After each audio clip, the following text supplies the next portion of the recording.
kisah kerajaan makmur di Pulau Jawa yang dipimpin oleh seorang raja bernama Prabu Tapaampun. Beliau mempunyai 7 putri.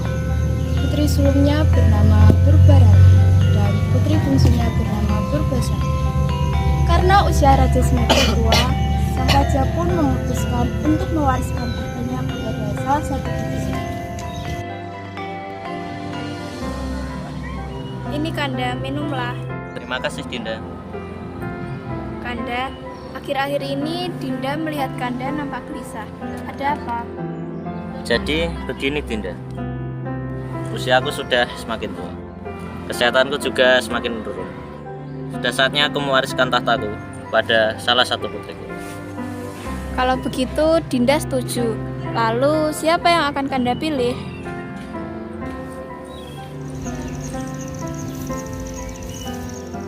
Bagaimana jikalau Purbasari? Apakah Kanda yakin? Bukankah putri sulung kita ialah Purbararang?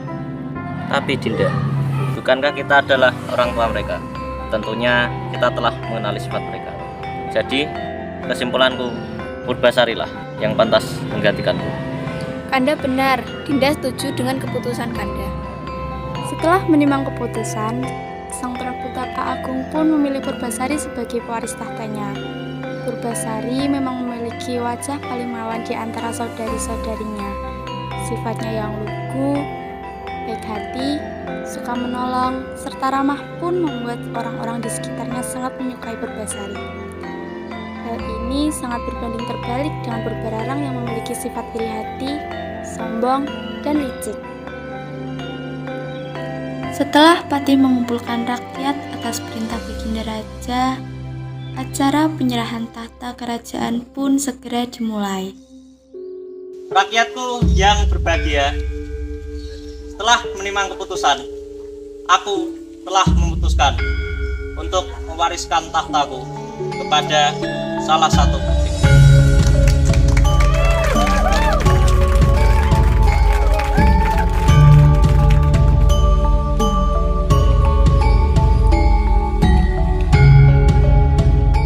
Salam Ayahanda, Ibunda.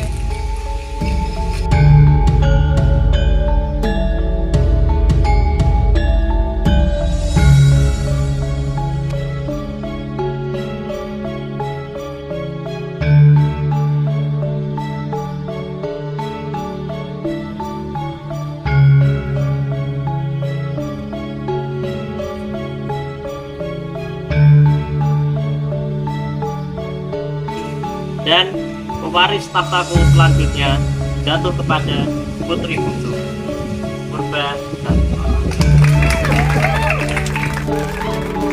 Apa? Akulah putri sulung ayah. Seharusnya ayahanda lebih memilihku. Ayahanda sungguh tidak adil. Merasa sang ayahanda tidak adil, Purbararang pun murka. Dirinya kesal, kemudian pergi meninggalkan acara dan memilih duduk di tempat lain. Maksud ayahanda itu apa? Sama saja dengan semua orang selalu saja memilih Purbasari. Dayang ini kemana? Dayang! Dayang! Maaf Tuan Putri, ada keperluan apa? Panggilkan Kakang Indrajaya sekarang juga. Aku ingin bertemu dengannya. Baik Tuan Putri, tunggu sebentar.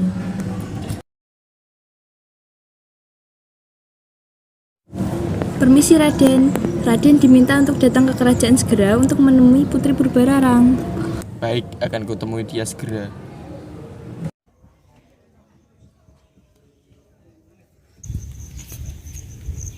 Ada apa, wahai tunanganku? Kakang, ayahandaku memilih Purbasari sebagai pewaris tahtanya. Apa? Bukankah kamu putri sulungnya? Maka dari itu Kakang, jadi bagaimana aku harus bertindak? Bagaimana kalau kita menemui nenek sihir untuk mengutuk saudarimu itu? Aku setuju. Ayo sekarang kita menemuinya. Ayo. Sesampainya Indrajaya dan Purbararang di rumah nenek sihir, mereka pun meminta agar nenek sihir mau mengutuk Purbasari. Marilah anak muda. Ayo cepat. Apa maksud kedatangan kalian anak muda? Jadi begini nih. Aku tahu maksud kedatangan kalian kemari untuk mencelakai seseorang kan? Betul nak, ayahanda tunanganku sangat jadil. Dia lebih memilih putri bungsunya ketimbang tunanganku. Jadi aku mau adikku itu dikutuk menjadi buruk rupa. Baik, aku bisa membantumu. Tapi kau tahu kan? Aku tahu, Nek, maka terimalah sekantung perak untukmu. Baiklah, kawan. Ini ambillah, campurkan ke dalam minuman saudarimu itu, maka dia akan terkena penyakit aneh. Wah, terima kasih banyak, Nek. Hari selanjutnya, Purbararang pun menyampurkan ramuan dari nenek sihir ke dalam minuman Purbasari. Tak lupa, ia juga membuat satu minuman untuknya agar Purbasari tidak mencurigainya.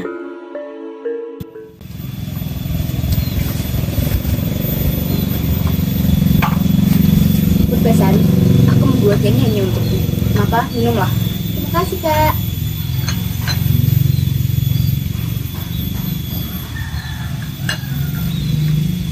Bagaimana? Enak kan? Enak, Kak. Menjadi seorang ratu itu kan sudah sepantasnya mempunyai pasangan untuk mendampinginya sebagai raja. Apakah kau sudah mempunyai calon, adikku? Belum ada, Kak. Aduh, kenapa terasa gatal dan panas? Kenapa nih, Kak?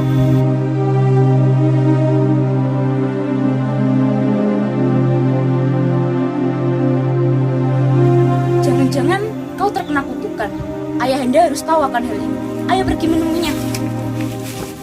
Purbararang kemudian menemui ayah dan ibundanya untuk mengadukan apa yang telah terjadi kepada Purbasari. Permisi, Ayahanda. Ibunda. Oh, kenapa, putriku? Apa yang telah terjadi pada Hai putriku? Ayahanda, Ibunda, Purbasari terkena kutukan menjadi buruk rupa. Maaf putriku, kau harus kuasingkan untuk sementara waktu hingga kau pulih. Benar, orang terkutuk seperti dia tidak pantas berada di kerajaan ini. Jangan tutur katamu. Maafkan aku, Ibunda. Tapi sudah kukatakan bahwa akulah putri sulung kalian. Seharusnya aku yang menjadi pewaris tahta Ayahanda. Mungkin para leluhur murka sehingga mengutuk Purbasari. Kalau begitu, Purbararang akan menggantikanmu Purbasari sebagai ratu untuk sementara waktu. Baik, Ayahanda, jikalau itu semua, diriku akan menjalaninya. Tapi sesungguhnya aku tak tahu apa yang terjadi padaku. Jaga kondisi dirimu baik-baik. Kami akan pergi ke kerajaan lain untuk mencari cara menyembuhkan kutukanmu, Purbasari.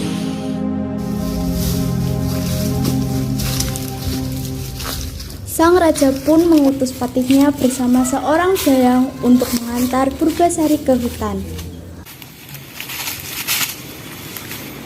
Maafkan kami yang mulia Ratu. Jangan khawatir, Ratu. Setiap harinya, saya akan menemui Ratu untuk mengantarkan makanan. Tidak apa-apa, menurutlah kepada Ayahanda. Tak perlu khawatir dengan keadaanku. Jika memang yang terbaik seperti ini, akan kujalani. Baik Ratu, saya tahu Ratu orang baik. Semoga Ratu selalu dalam lindungan Tuhan. Terima kasih untukmu, maaf merepotkan. Jangan begitu, Ratu. Ini memang sudah tugasku. Maafkan kami yang mulia Ratu, kami pamit dulu. Nanti Prabu mencari kami. Patih dan Dayang pun mengangguk sambil tersenyum. Kemudian mereka pulang, meninggalkan Purbasari sendiri di hutan. Hari demi hari pun berlalu. Kini tahta kerajaan diambil oleh Purbararang. Suatu hari di kerajaan terjadi kekacauan akibat sikap Purbararang yang tidak bijaksana dan semena-mena. Yang mulia Ratu, tolong bantu kami, Yang mulia Ratu. Kami mohon. Kelaparan, sudah hari 3 hari tidak makan. Tolong bantu kami. Sungguh lancang sekali ya kalian. Beraninya sembarangan minta-minta. Sudah sana pergi, jangan menggangguku. Dayang, usir mereka. Yang mulia Ratu, kami mohon bantu kami, Yang mulia Ratu. Di hari selanjutnya, seperti biasa, Dayang membawa makanan ke hutan untuk Purbasari. Namun, di tengah perjalanan, sang Dayang mendengar percakapan rakyat mengenai sikap Purbararang beberapa waktu lalu.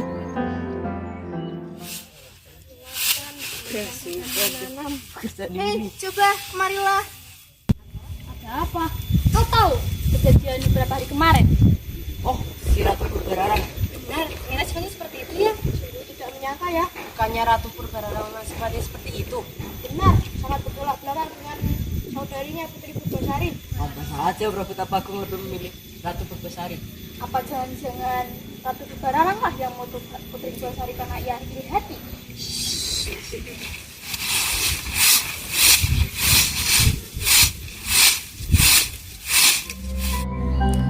itu, gosip tentang sikap ratu yang semena-mena menyebar hingga ke kerajaan lain.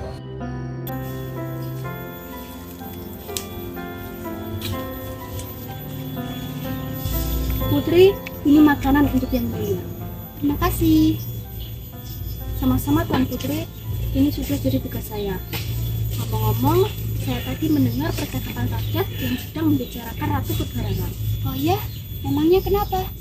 Beberapa hari lalu, rakyat mengeluh kelaparan pada Ratu Purbararang. Tapi Ratu Purbararang tidak peduli dan mengusir. Sudah, berikan makanan ini ke rakyatku, persediaanku masih ada.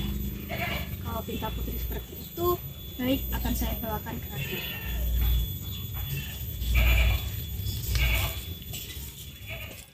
Setelah Dayang meninggalkan Purbasari, Purbasari dikejutkan dengan seekor kera yang dapat berbicara. Rakyatku lebih penting saat ini. Apakah kamu tidak lapar? Ini aku berikan pisang untukmu. Siapa engkau? Tenanglah, Kau bisa bicara? tentu saja. Aku sebenarnya guru Minda dari Kayangan. Aku dikutuk karena aku melakukan kesalahan besar. Kalau begitu, kita senasib. Aku juga dikutuk menjadi guru rupa. Lalu siapa namamu Tuan Putri? Terima kasih. Namaku Purbasari. Oh iya, bagaimana kalau kau kupanggil Lutung Kasarung? Lutung karena kau seperti kera, dan Kasarung karena kau bisa di hutan.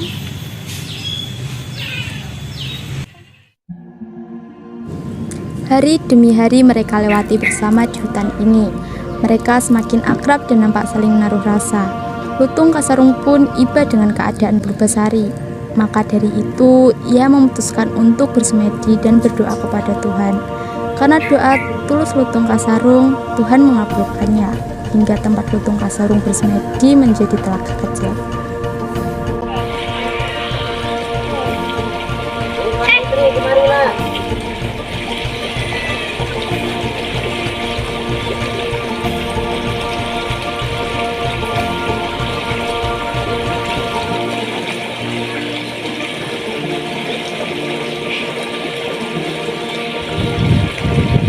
Coba basuh tangan dan wajahmu di sini. Ini supaya kamu bisa kembali ke kerajaan. Purbasari pun menuruti perkataan Lutung Kasarung. Perlahan ia membasuh tangan dan wajahnya dengan air telaga tersebut. Wah, ikanku hilang. Terima kasih, Leong. Iya Putri, sama-sama. Kalau kau menjadi tahu, aku hilang juga. Tapi kutukanku abadi, hanya akan hilang jika aku menemukan kita sejati. Keesokan harinya, seperti biasa, Dayang menemui Purbasari untuk membawakan makanan. Tuan Putri sudah sembuh. Syukurlah. Lalu, dia siapa? Dia temanku, Lutung Kasarung. Saat dia, aku bisa sembuh. Tuan Putri, ayo kembali ke kerajaan. Pasti Prabu Tapa aku sudah merindukan Tuan Putri. Tapi aku ingin menemani Lutung Kasarung. Dengan begitu Putri, pulanglah. Pasti ayahanda dan ibundamu sangat merindukanmu. Kenapa tidak mengajak Lutung Kasarung ke kerajaan? Apakah kamu setuju dengan itu? Purbasari dan Dayang pun kembali ke kerajaan ditemani oleh Lutung Kasarung. Pada saat di perjalanan, rakyat nampak terkejut karena kembalinya Purbasari. Cantik sekali. Namun Purbararang tak kalah terkejut akan kembalinya Purbasari.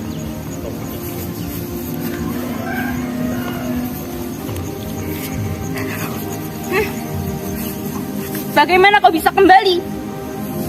Tapi tentunya aku tidak akan membiarkanmu mengambil alih tahta kerajaan ini lagi.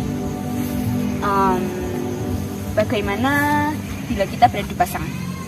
Pasangan siapa yang paling tampan dan gagah, dia yang menang. Dan yang menang akan menjadi pemimpin di kerajaan ini. Serta yang kalah harus pergi dari kerajaan ini. Bagaimana? Apakah kau setuju, wahai adikku? Iya kak, setuju. Kalau begitu besok coba bawalah pasangan. Itu pun kalau ada.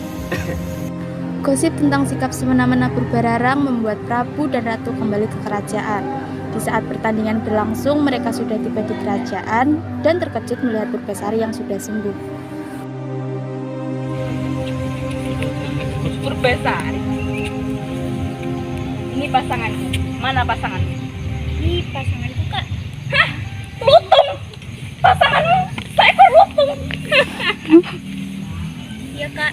Dan aku sangat Purbararang berpikir dirinya telah menang, namun dugaannya salah. Terjadi keajaiban, lutung Kasarung kembali menjadi semula, yaitu menjadi sosok Guru Minda. Lutung, kutukanmu hilang. Sepertinya begitu. Aku kecewa kepadamu, Purbararang. Ayahanda, ibunda. Menyesal, aku telah menyerahkan kerajaanku padamu. Putriku Purbasari, kau benar-benar sudah sembuh? Ya, Ibunda. Tadi dengan Guru, aku bisa sembuh. Apakah ini artinya aku kalah? Kekalahan ini, apakah artinya kami harus meninggalkan kerajaan ini? Tetaplah tinggal bersamaku, Kak. Kenapa? Padahal aku sudah berbuat jahat banyak padamu. Walaupun kakak telah berbuat jahat padaku, kakak tetap kakak. Maafkan aku yang selalu berbuat jahat padamu. Tidak apa-apa, Kak. Terima kasih adikku.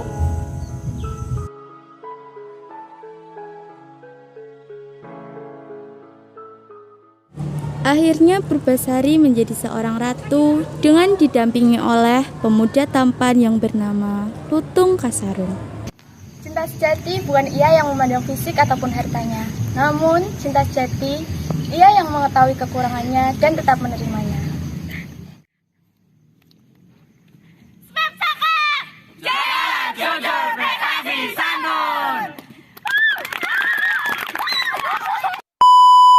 Jadi anime yang gercus-gercus aja deh.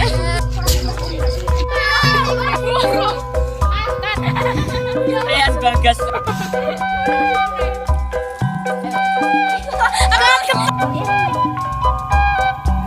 Apa? Bukankah kamu putri sulungnya? Purbararang kan anakmu. Kayak anakmu. Kowe mbake kok. Bapaknya. Piye to? Lah kowe